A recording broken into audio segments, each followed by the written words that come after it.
Welcome back, YouTube. It's I'm Ghost of Sparta with another fantastic review for you guys. We have the Figuarts Threezero Dragon Shield Red Ranger from Hasbro.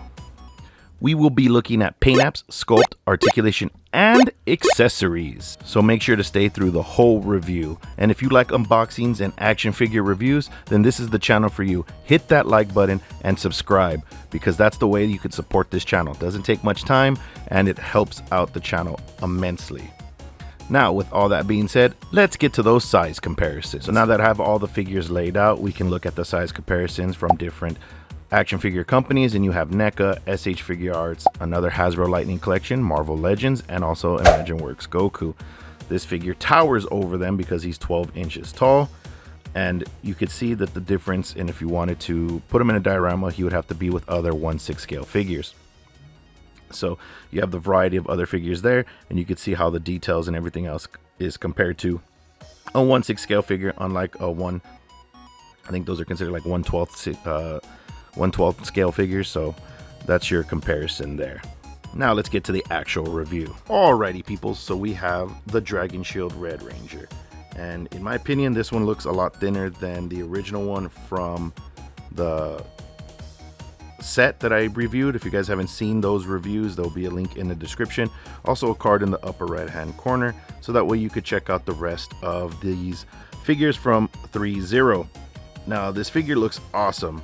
I think there's a couple of things wrong with the articulation, but that's just me. I explain later. But let's just take a look at the costume now that we still have the nice red shimmering suit. We have the gold bands for his arms. We also have the dragon shield. Those are the two newest accessories. Obviously this black sheath here for the dragon dagger. Now, so those are the new accessories to this one figure that they gave us with the dragon shield, and I hope there's a way to take it off, because that'd be freaking awesome to be able to take off the dragon shield and maybe even put it on the Black Ranger, because he was able to do that. Or you can kind of get some photos of the power changing, or power, what was it called, like the power switch, when Tommy told Jason put his hand on the center of the diamond so he could transfer over the dragon shield to Jason in the actual show. We have great paint apps on the helmet, and the sculpt work looks identical to the show. It looks beautiful. You can see all the nice little lines, the pinstriping, the silver spikes for the teeth.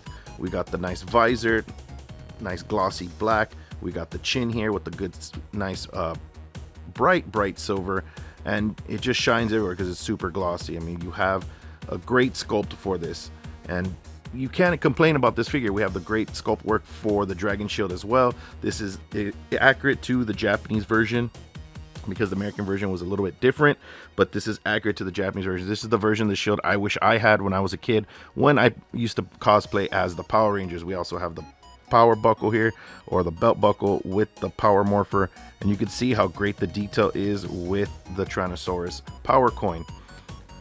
Along with the belt buckle here, or the power buckle, you can see it's nice. It's a nice little like pleathery plastic, and it has the nice little pinstriping here. You can go to the back. You can also adjust it if you needed to. They put this piece here so that way it can hide the clip, so you could take it off if you wanted to.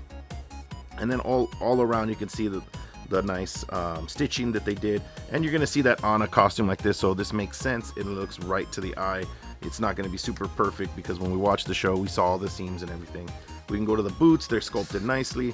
They got the nice little red diamonds there, so they made this figure really accurate. I mean, for the price point of these figures, these are super cheap. I mean, if Hot Toys got the licensing for Power Rangers and made them, I'm pretty sure these would be like a $300 figure.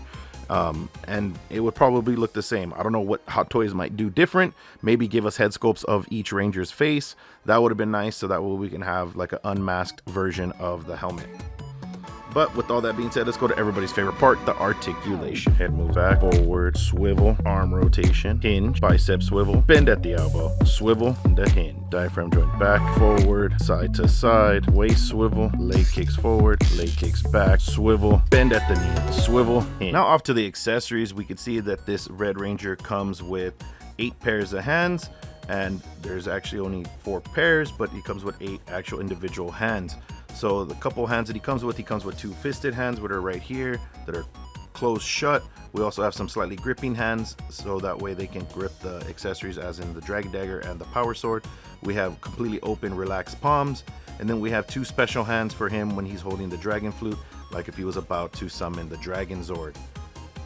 Now the detail on these actual hands are really nice. They have all like the glove detail from the actual show, because on the gloves of the show they had like these nice little ridges, because obviously you wanted to make it look like a power suit of some kind.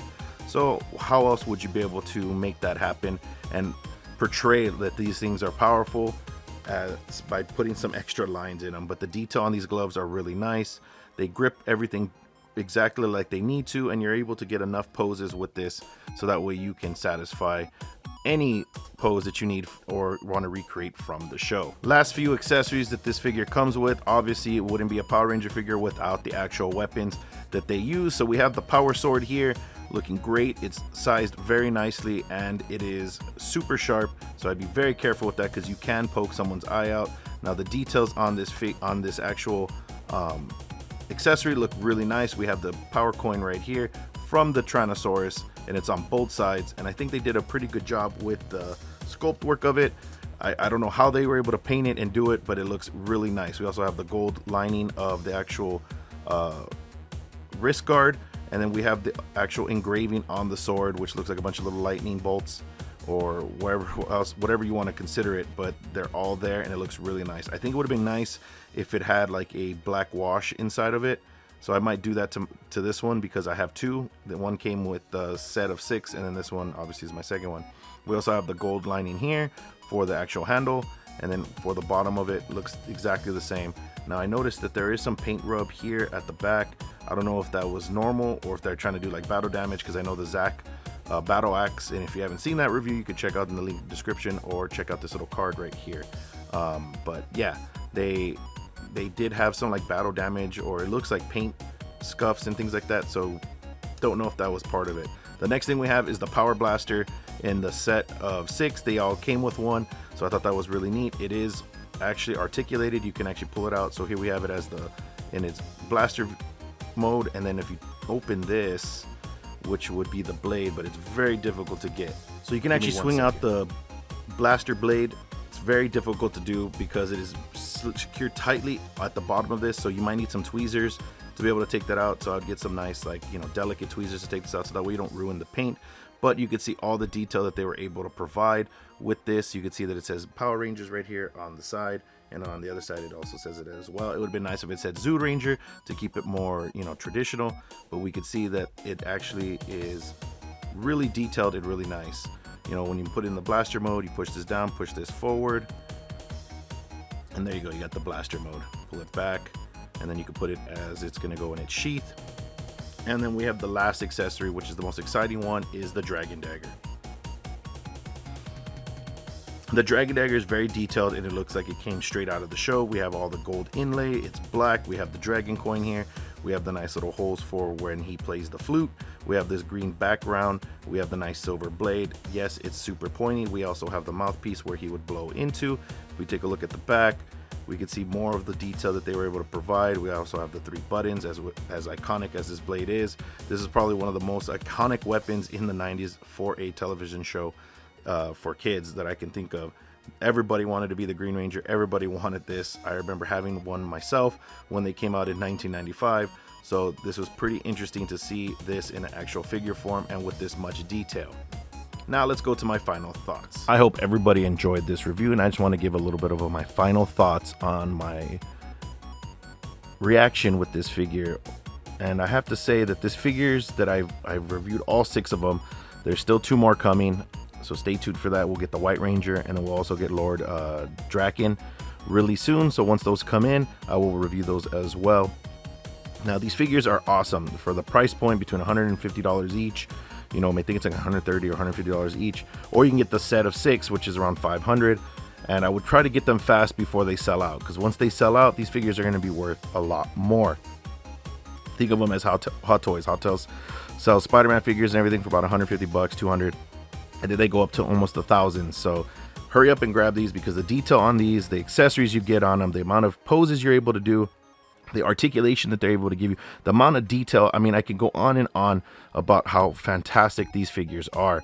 So I would definitely recommend these figures for any collector out there that was a big fan of the Power Rangers, so that way you don't miss out on something from your childhood, or if you just want to collect it just to make some money, this is definitely the one of the figures to get.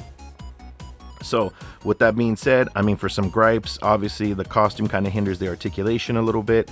For the wrists, to be able to get them posed correctly, it's very difficult to do due to the way that the gloves are molded and how you have to manipulate them to be able to get them in the pose you need. Other than that, this figure is great. You can't go wrong. All the accessories are accurate.